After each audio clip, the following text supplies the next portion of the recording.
Привет, ребят! Я Нергиз. Сегодня я объясню подробно, как рисовать портрет цветными карандашами, а также поделюсь своим опытом рисования нескольких фирм цветных карандашей и расскажу их плюсы и минусы. Заваривайте себе чаек, садитесь поудобнее. Надеюсь, это видео будет вам полезным. Если это так, то поддержите меня, пожалуйста. Когда я садилась рисовать, у меня изначально не вышел рисунок. Меня он не устраивал. И хочу дать вам совет, что как вы нарисуете свой скетч, так и в большинстве случаев будет выглядеть ваша работа готовая. То есть, если вы запортачите с анатомией, да, там глаз не так поставите, вы его вначале не увидите, вы вначале не заметите свой косяк, а потом, когда начнете раскрашивать, уже будет поздно. Либо вы бросите свой рисунок, либо же, не знаю, будете до дыры его тереть, чтобы убрать ошибку. Я пробовала несколько бюджетных фирм цветных карандашей. Поняла то, что для меня лучше подходят мягкие карандаши, нежели более твердые. Заранее говорю, это не реклама, просто мне хочется поделиться своим небольшим опытом. Первые карандаши цветные у меня появились от фирмы Бруно Висконти,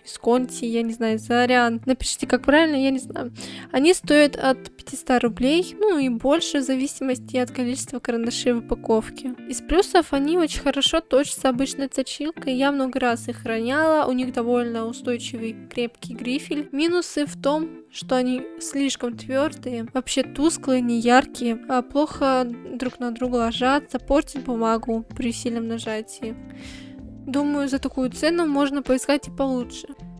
Следующие карандаши от фирмы Yalong To Go Color. Стоимость их от 400 рублей до 800. Начну сразу с минусов. Очень ломкий грифель, то есть я их даже если слегка роняла, у них уже повреждается грифель. Когда начинаешь точить их, у них сразу же отламывается кончик. Вот это прям большой минус. Из плюсов они достаточно мягкие, укрывистые и да, они очень яркие, прям очень. И последняя фирма это Deli. Стоимость их от 314 рублей до 800 рублей. Я искала их на Алиэкспрессе и заказывала там же. Из минусов не так хорошо перекрывают, а много слоев не нанесешь. Плюсы яркие, крепкие и мягкие. В своей работе я использовала эти две фирмы последние, но также один карандаш из первой фирмы, потому что он по цвету мне больше всего подходил. Если вы знаете еще хорошие цветные карандаши, напишите мне в комментариях. После того, как я сделала контур коричневым карандашом, я выделяю блик на волосах. Вначале я слегка заполняю лишь те места, где находится тень на лице, лишь постепенно усиливаю нажатие.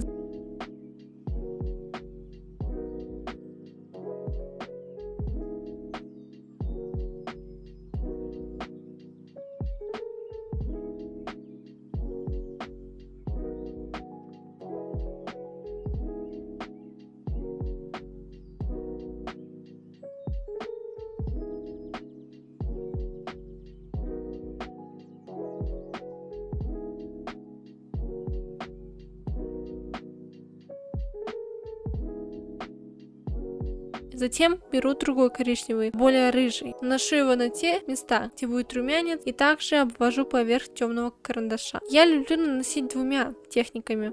Это прямой штрих и круговыми движениями. Если наносить круговым, то результат будет более мягким. Когда вы рисуете, то оставьте лучше белые места на лице. Лучше их не трогать пока совсем, иначе вы можете перетемнить свой рисунок, а от этого избавиться будет тяжелее. Вы всегда в дальнейшем сможете добавить туда больше цвета, но лучше сделать это чуть позже, в конце.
Снова беру коричневый и делаю более темные участки, и также добавляю его на радужку глаз, так как глаза у нас на референсе карие. Главное постепенно добавлять цвета, так как вы лучше поймете, какие цвета лучше сочетаются и дополняют, а какие наоборот.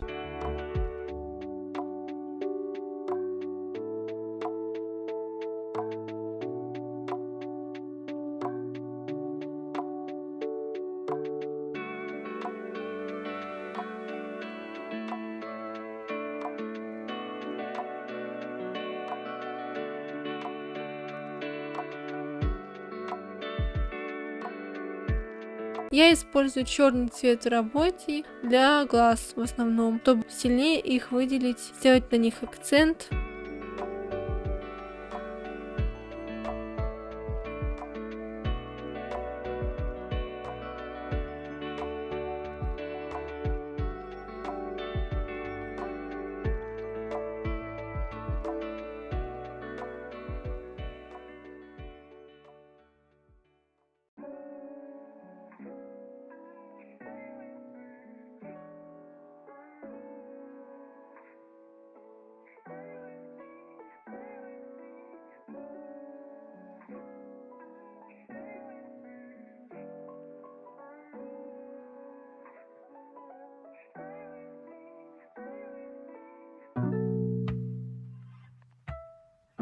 Когда я рисую губы, то добавляю сначала красный оттенок.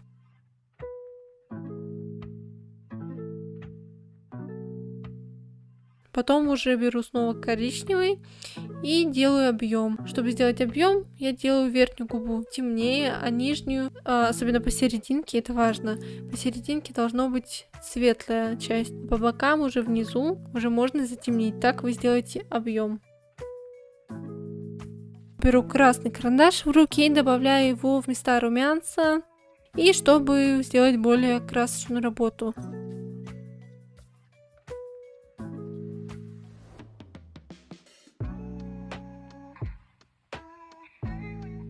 Плюс я добавляю желтый карандаш и слегка наношу на румяна и на светлые участки. Но тут главное слишком сильно не нажать на карандаш, иначе избавиться будет проблематично от него. Еще для красочности лучше добавить зеленый, но я про него забыла, поэтому обойдемся без него.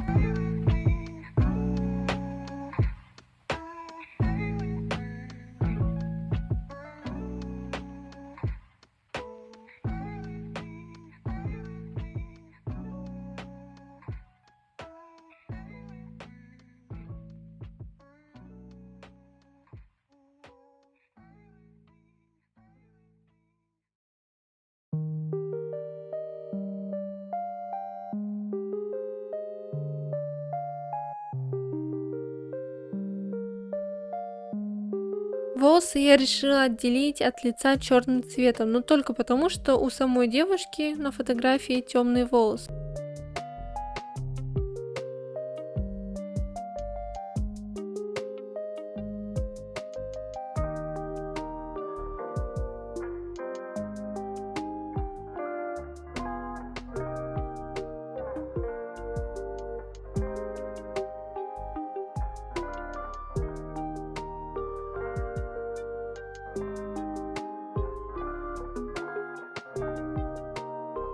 И вот я снова перехожу к деталям. Из-за того, что я отделила наши волосы от лица, и лицо стало довольно-таки тусклым. И нам нужно повторить то, что мы делали ранее. Добавить те же цвета.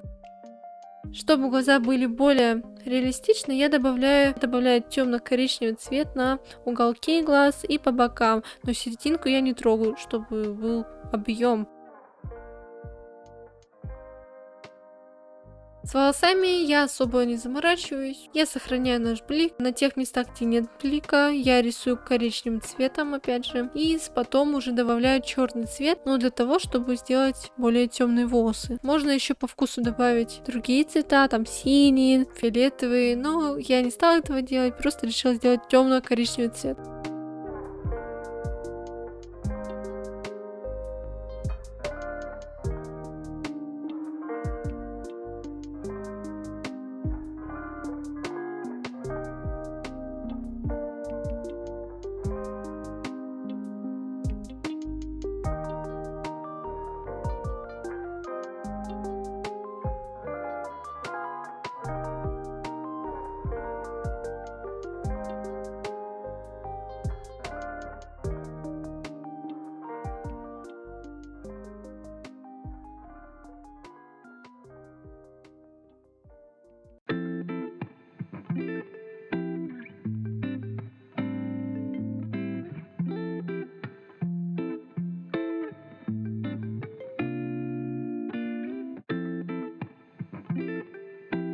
И да, я забыла про реснички. Куда же без них?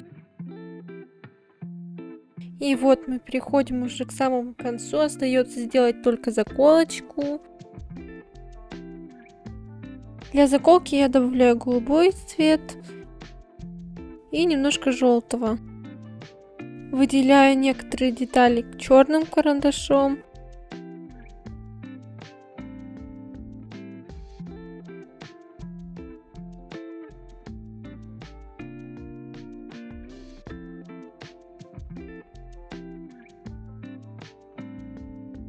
Остается только сделать одежду. Я рисую одежду обычным прямым штрихом, мне так больше нравится и как-то легче.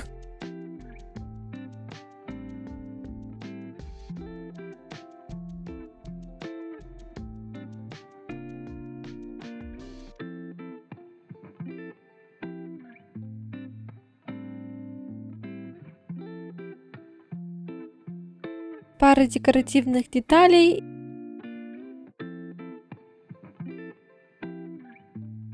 Блики я рисую белой гуашью. Спасибо за просмотр. Если вам понравился и был полезен этот ролик, то поставьте лайк. Пока!